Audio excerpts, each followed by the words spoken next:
Disciplina bíblica. Vamos falar sobre a disciplina bíblica na igreja.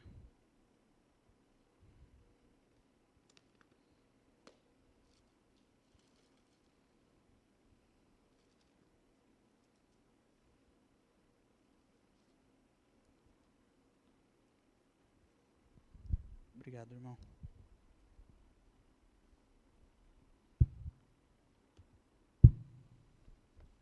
Só me organizar aqui que eu sou um pouco bagunceiro.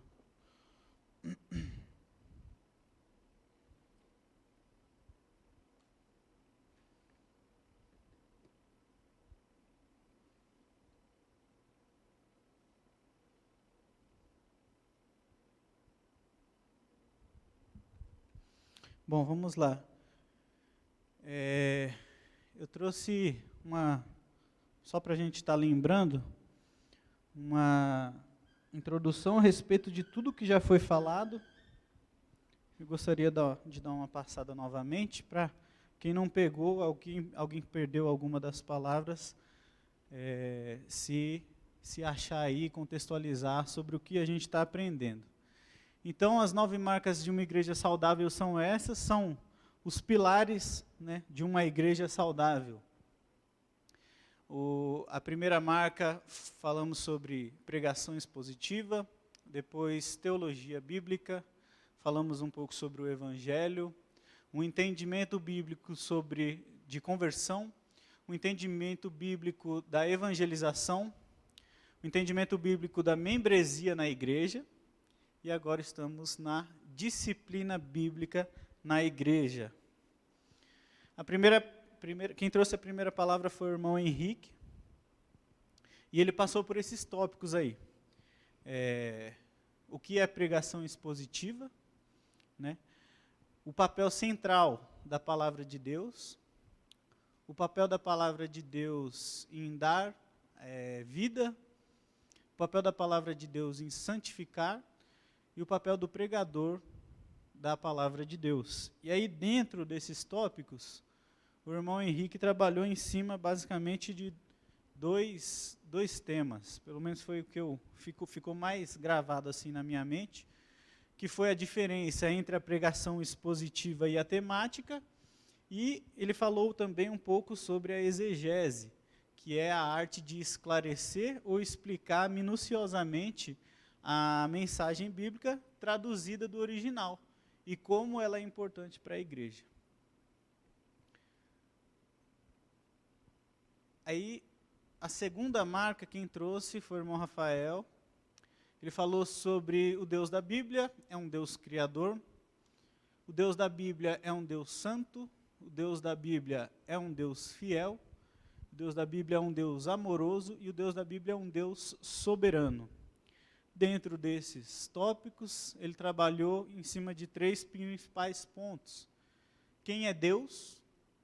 Como podemos conhecer a esse Deus? E o que é teologia bíblica? E aí, nesses 3 pontos, nós concluímos que a teologia bíblica é a própria história contada desde o Antigo Testamento até os dias de hoje, né? É a história da redenção. Então, por meio de Cristo, temos o perdão do Pai e relacionamento com Ele. Ele virá, nos glorificará e será o nosso Deus eternamente. Quem crê diz amém.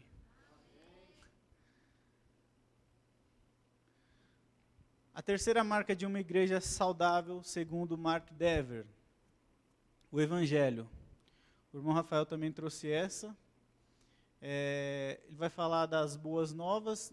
As boas novas não são apenas, né, que tudo está bem conosco, não são apenas que Deus é amor, que Jesus quer ser o nosso amigo e que devemos viver corretamente. Não é apenas isso. E aí ele trouxe uma explicação bem profunda, bem sucinta. Que boas novas são essas? Qual a diferença essas boas novas elas fazem nas nossas vidas? E qual a diferença ela faz na nossa igreja? Então, o Evangelho ele vai nos mostrar que nós somos pecadores, rebelados contra o Senhor, e pela infinita graça e misericórdia de Deus, Jesus recebeu a condenação no nosso lugar. morreu para nos salvar. Nós concluímos que o evangelho verdadeiro é entender que nós somos caídos e Deus envia Jesus para nos reconciliar e nos justificar. E que o evangelho da fé nos muda radicalmente através de Cristo. Afinal, não faz sentido nenhum a gente vir e continuar como estamos, né?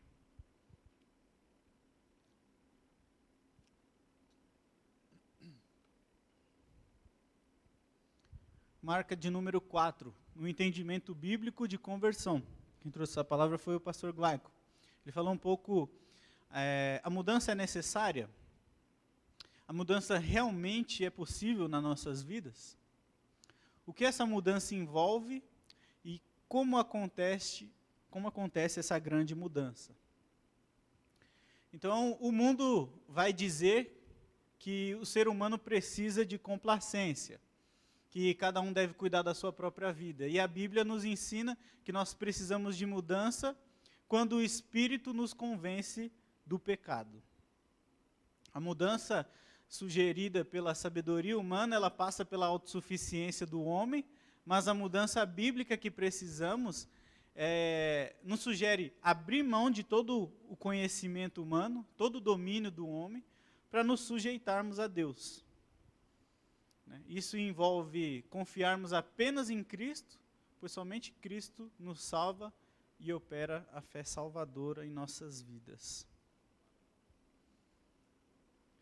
Então, na conclusão, nós concluímos que precisamos dessa mudança para que não tenhamos motivações erradas em nossa caminhada espiritual e em relação ao ensino bíblico. Nós dependemos do Senhor para todas as coisas e tudo quanto fazemos devemos fazer para a honra e para a glória dele. Depois passamos pela marca de número 5, o entendimento bíblico sobre evangelismo. Essa palavra também falou muito comigo, o irmão Mateus que trouxe ela, e como sempre ele deu um show aqui, uma aula fantástica sobre evangelismo. Quem deve evangelizar, como devemos evangelizar, o que é evangelização e por que devemos evangelizar. Então nós tivemos um entendimento de uma maneira muito sucinta sobre a seriedade da proclamação do Evangelho, e nós entendemos que nós não somos manipuladores. Quem opera a obra é Cristo, é o Espírito Santo na vida das pessoas. Quem conduz a salvação é Deus. A nossa parte a ser feita é só dispensar a palavra ao nosso próximo, por amar a Deus e por amar o nosso próximo também. Nós devemos ser cheios de Deus para anunciarmos a palavra dele. E a última, na semana passada, a última marca foi um entendimento bíblico sobre membresia. O pastor Glaico que trouxe essa novamente. E ele trabalhou em cima do ponto o que é uma igreja, por que unir-se à igreja e o que envolve ser membro de uma igreja. Então nós tivemos esse entendimento da importância do batismo, a nossa confissão pública de fé, que nós estamos morrendo para o mundo e ressuscitando para viver uma vida para Cristo. Passamos pelas responsabilidades de ser um membro dessa igreja, do pacto eclesial, que envolve participar dos cultos, participar da ceia do Senhor, orar com regularidade e contribuir com regularidade. Amando uns aos outros, edificando a Deus e edificando a igreja. Aí nós concluímos que ser membro de uma igreja envolve participar da família de Deus. Nós devemos orar sempre para que nosso compromisso de nossos irmãos aumente cada vez mais e mais pessoas cheguem a esse conhecimento da importância da membresia. Então nós chegamos na 7ª marca. Fiquei incumbido de trazer a respeito sobre disciplina bíblica na igreja. Confesso para os irmãos aqui que a palavra falou muito comigo, espero que fale com os irmãos, assim como falou comigo. Nós vamos passar por esse breve roteiro aí, que vai falar, toda disciplina é negativa? o que é a disciplina eclesiástica e o que a Bíblia diz. E por que nós devemos participar da disciplina eclesiástica. Bom, vamos começar com esse slide aí. Deus tem a intenção de ter a igreja como uma demonstração de sua glória e uma demonstração de sua santidade em amor, para que as nações olhem para a igreja e vejam algo diferente, algo que atraia. Mas isso também envolve fazermos o trabalho difícil, que é a respeito da disciplina eclesiástica. Então vamos orar, curve sua cabeça. Pai amado, Pai querido, Deus Todo-Poderoso, nós invocamos, ó Pai, o Teu nome, nós clamamos o nome de Jesus sobre as nossas vidas. Te pedimos, Senhor Deus, dá-nos agora entendimento, discernimento da parte do Senhor, ó Pai. Abra os nossos corações e ouvidos, ó Pai, para que nós tenhamos, ó Pai, estejamos sensíveis à voz do Teu Espírito Santo, ó Pai. Fala conosco de modo que nós não venhamos ser apenas ouvintes, mas praticantes de tudo aquilo que o Senhor tem a falar conosco, o Senhor já tem tratado nas nossas vidas, ó Pai. Que o Senhor possa encher cada um com o Teu Espírito Santo, que o Senhor possa avivar essa mocidade, ó Pai, para a Tua honra e para a Tua glória, Pai. Usa-me, Pai, como instrumento Teu, que eu não venha falar nada que venha de mim, ó Pai, mas que eu venha ser voz e boca do Teu Espírito Santo para falar com a Tua igreja. No nome santo e precioso de Jesus. Amém.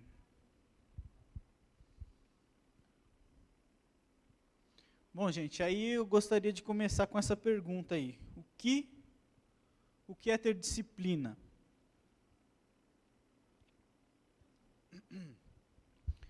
Will, quando você ouve a palavra disciplina, geralmente você lembra do quê?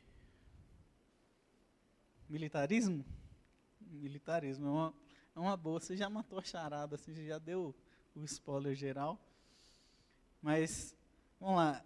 O que você lembra, Nathan, quando fala em disciplina?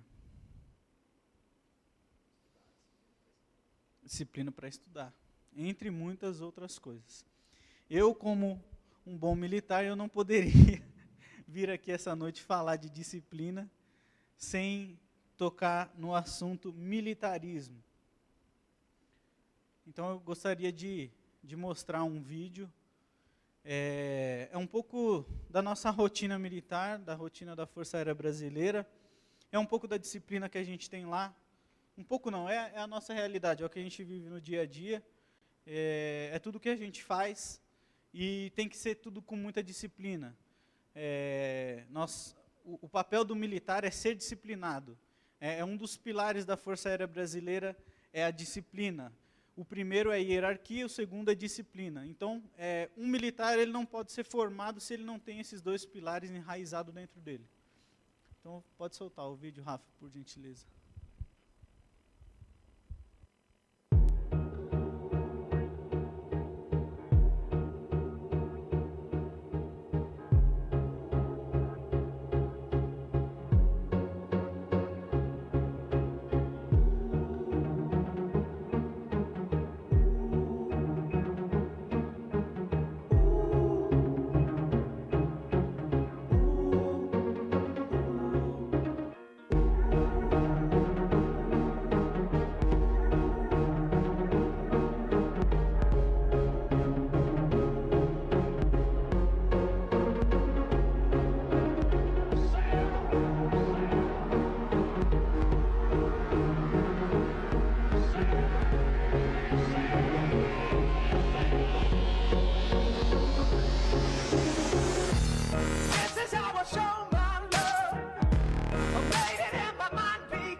different breed.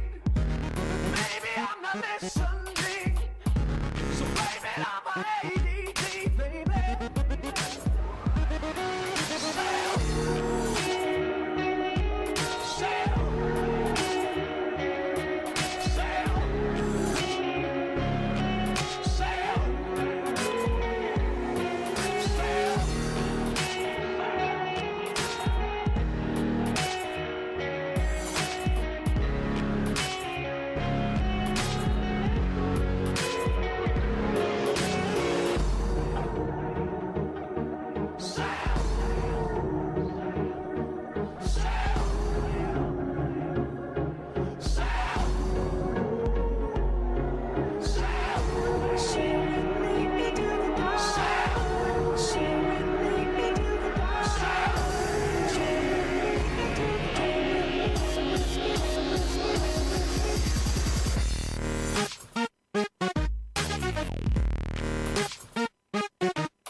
Bom, gente, essa é um pouco da nossa realidade enquanto Força Aérea Brasileira.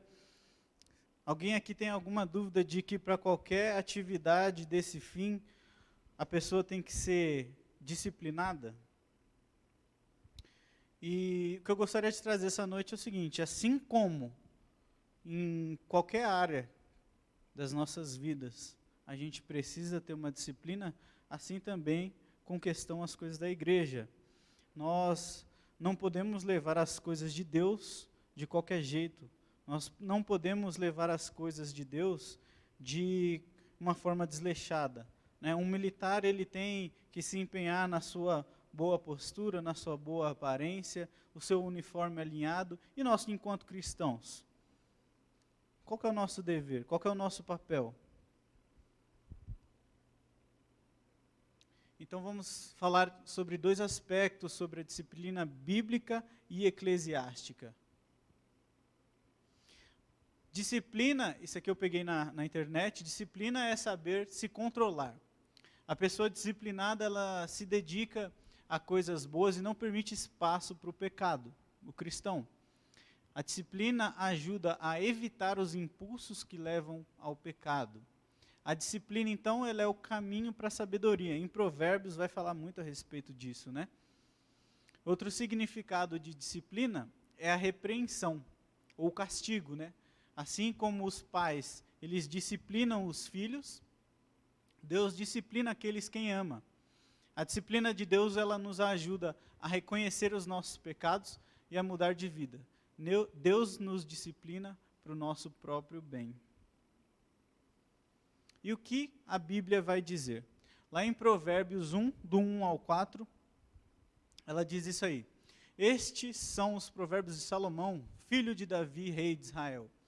Eles ajudarão a experimentar a sabedoria e a disciplina, a compreender as palavras que dão entendimento, a viver com disciplina e sensatez, fazendo o que é justo, direito e correto. Ajudarão a dar prudência aos inexperientes e conhecimento e bom senso aos jovens. Todos nós precisamos, né? Ainda em Provérbios 23:12, vai dizer: dedique à disciplina o seu coração e os seus ouvidos às palavras que dão conhecimento. Então, a disciplina eclesiástica, em um termo mais amplo, ela envolve o discipulado cristão. Envolve tanto o ensino quanto correção. Então, aí são duas vertentes. A disciplina, no nosso meio, ela corrige e ela ensina. Por muito tempo, os cristãos antigos se referem à disciplina formativa e à disciplina corretiva. São usados para esses dois termos aí. Então, a disciplina eclesiástica, ela se refere ao ato de excluir alguém da comunhão da igreja. Uma pessoa que diz que é cristã, mas não vive como cristão, essa pessoa não combate os seus próprios pecados. Exemplo, tinha um irmão, esse irmão aqui, chamado Emono, ele se mudou para Washington, nos Estados Unidos, para encontrar um emprego. Aí beleza. Até então ele não era cristão, né? Chegando lá, ele se encantou pelos Estados Unidos. Se encantou pelos Estados Unidos e amou aquela terra. E ele estava um dia numa das praças, das principais praças lá, no 4 de julho, assistindo os fogos. 4 de julho é o dia da independência dos Estados Unidos. E ele estava assistindo os fogos e aí passou alguém que estava com um propósito diferente do dele lá. Passou um irmão evangelizando. E o que aconteceu com Emono? Ele creu. Ele creu, se converteu e na semana seguinte ele estava lá na igreja, lá em Washington, congregando. Passado o tempo, a igreja amou muito ele se batizou, né, e começou a exercer alguns ministérios naquela igreja. Beleza. A igreja amava tanto ele, e ele amava tanto a igreja, que uma vez ele fez uma festa para os irmãos da igreja na casa dele, e ele comprou um monte de louça cara só para receber os irmãos da igreja, de tamanha gratidão que ele tinha a Deus por aquela igreja. E aí um dia os pastores e líderes dessa igreja chegaram para ele e falaram assim: eu estou sabendo que você está ilegal nos Estados Unidos, irmão. Estava ilegal nos Estados Unidos, inclusive ele tinha mentido no emprego dele para que ele conseguisse aquele emprego lá. E aí os pastores e líderes começaram a exortar ele e tal: olha, você tem que mudar a sua situação. E nada era feito da parte dele, nada era feito. Chegou até um ponto de a igreja oferecer dinheiro para ele e falar assim: não, você não pode viver ilegal aqui nos Estados Unidos. Vai, se regulariza, pega os seus documentos, vai atrás dos documentos, a gente paga para você.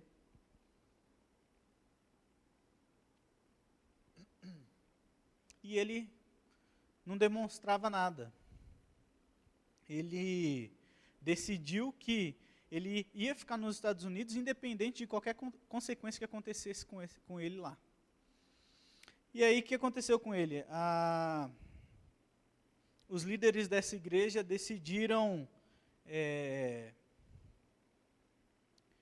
tirar ele do meio da comunhão. Os líderes chegaram nele e falaram: olha, a partir desse momento, você não é mais um membro dessa igreja.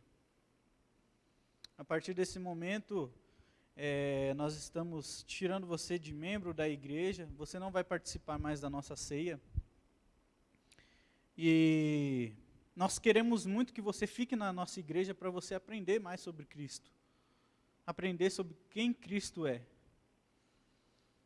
E esse é um final infeliz da história. Emono, ele amou mais os Estados Unidos do que a Cristo. Foi a conclusão que a igreja chegou.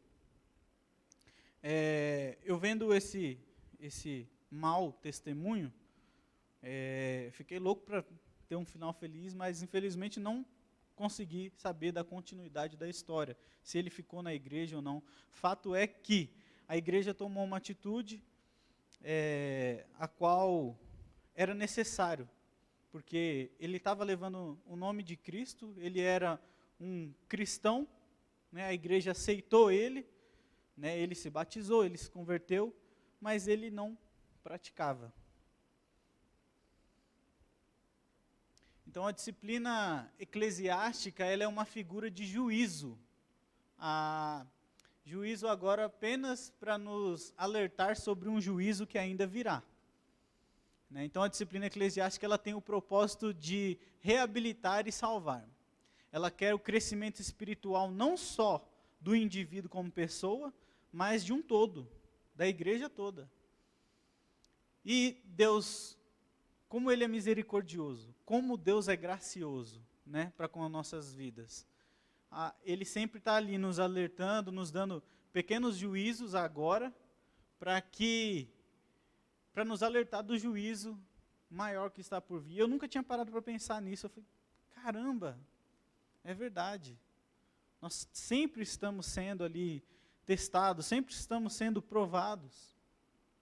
E Deus é maravilhoso. Deus, sua infinita graça e misericórdia, Ele sempre lembra a gente disso. E aí, imagina você no dia do juízo final. E ninguém te deu uma palavra de alerta. E aí? Aí você chega lá, aí você pode falar assim, ué, mas ninguém me avisou nada? Ninguém falou comigo sobre isso?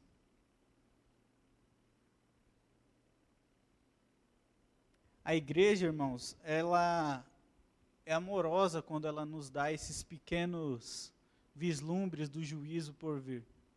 Mesmo que seja difícil de fazer. Aquela igreja era uma igreja que amava o irmão. Já estava ali na caminhada com ele, e ele amava a igreja. Imagina o quanto foi difícil tomar aquela atitude, para os líderes tomar aquela atitude, de retirá-lo da comunhão da igreja. Imagina o quão triste foi. E o que a Bíblia diz? Jesus, lá em Mateus 18, do 15 ao 20, ele vai dar as chaves do reino para a igreja, e dentre outras coisas, usar essas chaves para advertir a igreja de seus pecados, e quando necessário, expeli-las da igreja. Vamos ver? Mateus 18, do 15 ao 20. Abra aí.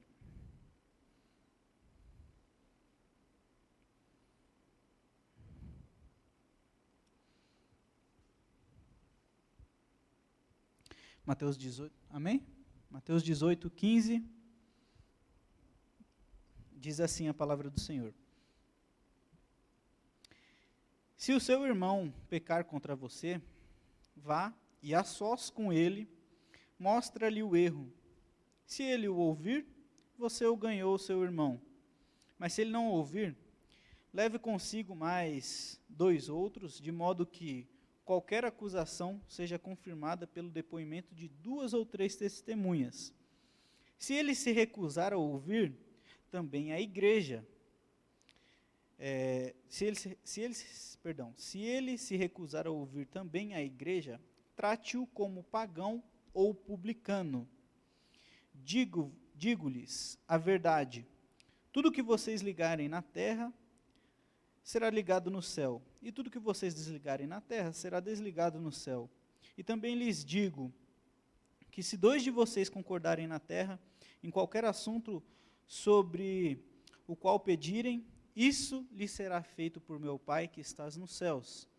Pois onde se reunirem 2 ou 3 em meu nome, ali estou no meio deles.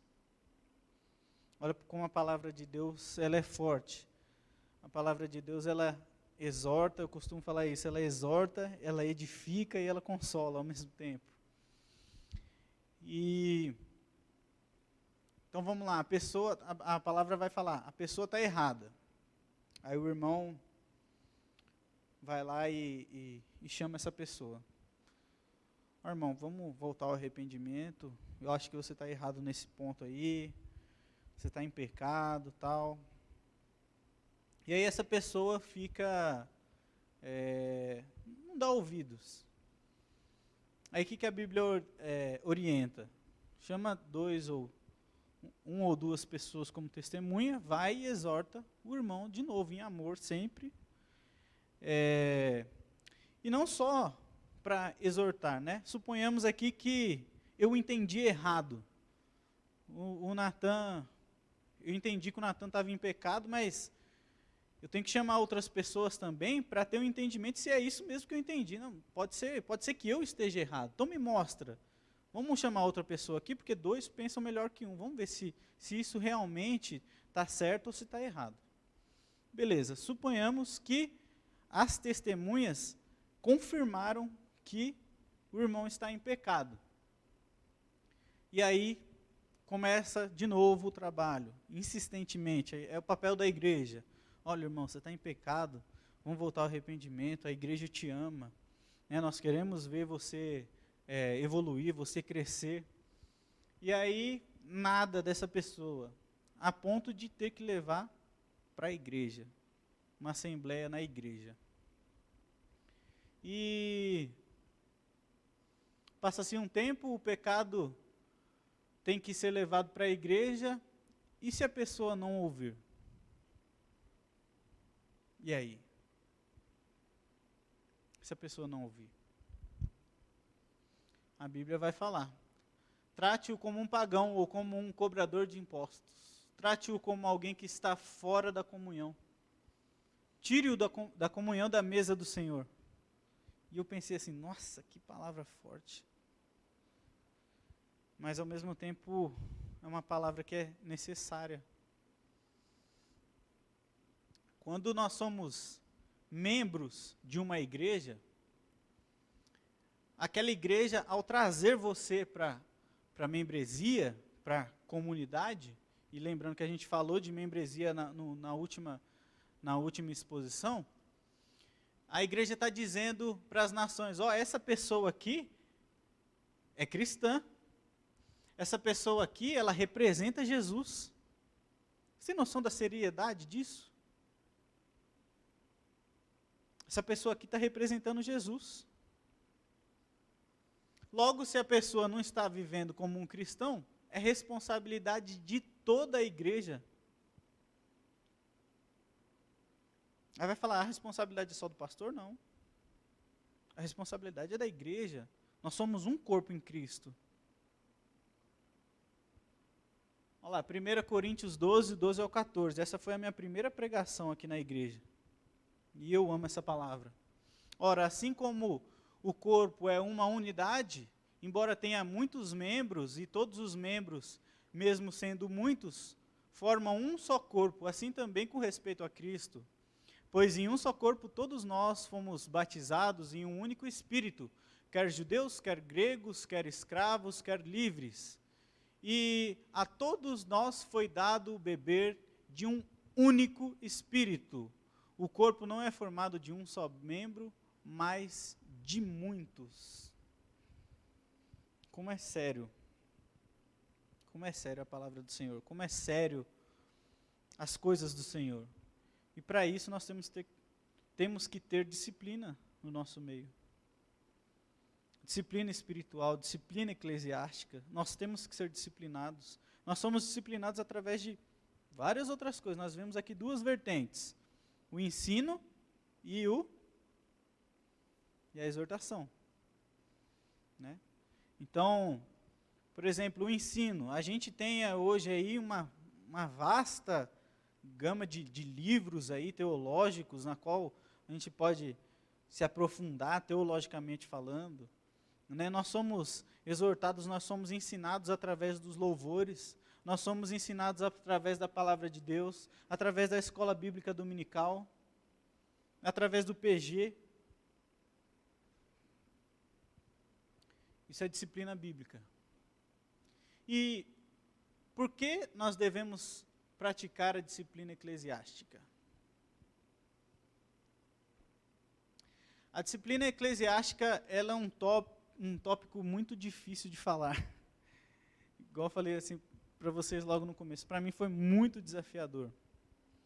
Eu mesmo como militar, às vezes eu acho que eu sou indisciplinado em algumas áreas da minha vida. E Deus tratou isso comigo no estudo dessa palavra. Confesso que não é um tema agradável e para mim, assim, eu não gosto de falar. Quem gosta de falar sobre disciplina? Quem gosta de ser disciplinado? Eu creio que ninguém gosta, não sei se é só eu. É fácil falar de disciplina a partir da Bíblia Sagrada. Aí beleza, aí é fácil. Agora, praticar é outra coisa, né? Contudo, o tópico é necessário. Deus disciplina o filho que ama, está lá em Hebreus 12. Então, uma vez que nós estamos devidamente inseridos no corpo de Cristo, como membros de uma igreja local, cumprindo com nossas responsabilidades, junto aos nossos irmãos em Cristo, conforme também a nossa última marca, que eu tinha citado aqui há pouco, né, que nós falamos sobre membresia, a disciplina bíblica e eclesiástica, ela aparece como um fator decisivo para que a igreja viva com fidelidade dentro dos propósitos de Deus para a nossa vida. Olha como é sério. Para que a igreja viva com fidelidade dentro dos propósitos de Deus para a nossa vida. É por isso que é preciso a gente falar sobre disciplina. A disciplina bíblica, a disciplina eclesiástica. Nós precisamos da disciplina bíblica e eclesiástica, em primeiro lugar, porque ela é amorosa. Deus, ele corrige o filho que ama. Em segundo lugar, para crescer espiritualmente, e não só como indivíduo, como a gente tinha falado, mas como igreja, como um todo. Hebreus 12, do 10, parte B, até o 11. O que a Bíblia diz? Mas Deus disciplina para o nosso bem, para que participemos da sua santidade. Nenhuma disciplina parece ser motivo de alegria no momento, mas sim de tristeza. Olha o que a Bíblia diz. Mais tarde, porém, produz fruto de justiça e paz para aqueles que por ela foram exercitados. Glória a Deus. Glória a Deus pela palavra dele. Ela produz, é uma coisa linda, ela produz paz, justiça e paz. Mas Deus, esse slide está repetido aqui. E aí, por fim, o que a gente pode tirar como conclusão da sétima marca, da disciplina? Disciplina eclesiástica, disciplina bíblica. Quando que nós nos tornamos uma igreja saudável num tempo de disciplina bíblica? Nós nos tornamos uma igreja saudável quando entendemos que a disciplina bíblica, o que é disciplina bíblica e eclesiástica? Quando colocamos em prática e deixamos-nos sermos corrigidos pela disciplina na palavra e crescendo e fazendo crescer o corpo de Cristo. Amém? Irmãos, era essa a palavra que eu tinha para essa noite, uma breve palavra, mas que assim, falou muito no meu coração e eu espero que tenha falado também no coração dos irmãos. Amém? Pode orar, Rafa? Vamos orar mais uma vez. Pai, Deus Todo-Poderoso, essa foi a Tua palavra, Deus. Pai, que nós possamos ter entendimento da parte do Senhor, gravar essa palavra em nossos corações, sabendo, Pai, que o Senhor é um Deus justo, um Deus que nos disciplina, mas o Senhor é um Deus que nos ama. O Senhor é soberano sobre todas as coisas, o Senhor sabe o que é melhor para as nossas vidas, Pai. Muito obrigado pela Tua palavra, Pai. Muito obrigado pela Tua correção, Senhor Deus. Muito obrigado porque até aqui o Senhor tem sido conosco. Pai, que nós possamos ser não apenas ouvintes, ó Pai, como já oramos, mas que possamos praticar, ó Pai, essas coisas que temos aprendido da parte do Senhor. Que nós possamos nos esforçar, ó Pai, para ser jovens que não precisem, ó Pai, dessa correção eclesiástica. Que nós possamos, ó Pai, crescer, amadurecer em conhecimento, que nós possamos buscar o Senhor, ó Pai, em espírito e em verdade, que nós possamos ser, ó Pai, aquela geração dos verdadeiros adoradores, ó Pai, aqueles que adoram em espírito e em verdade. Que o Senhor possa avivar os nossos corações, encher-nos com Teu Espírito Santo, arrancando de nós tudo aquilo que não vem do Senhor, ó Pai, tudo aquilo que nos impede de estar na Tua presença, Senhor Jesus. Ah, Papai, como nós precisamos do Senhor, como necessitamos e carecemos da Tua graça e da Tua misericórdia. Trabalha nas nossas vidas, ó Pai, muda-nos, Senhor, quebranta-nos, Senhor, dá-nos um coração quebrantado, sensível à voz do Teu Espírito Santo, Deus. Papai, muito obrigado, Pai, muito obrigado pela Tua palavra, nós oramos, agradecemos no nome santo e precioso de Jesus. Amém.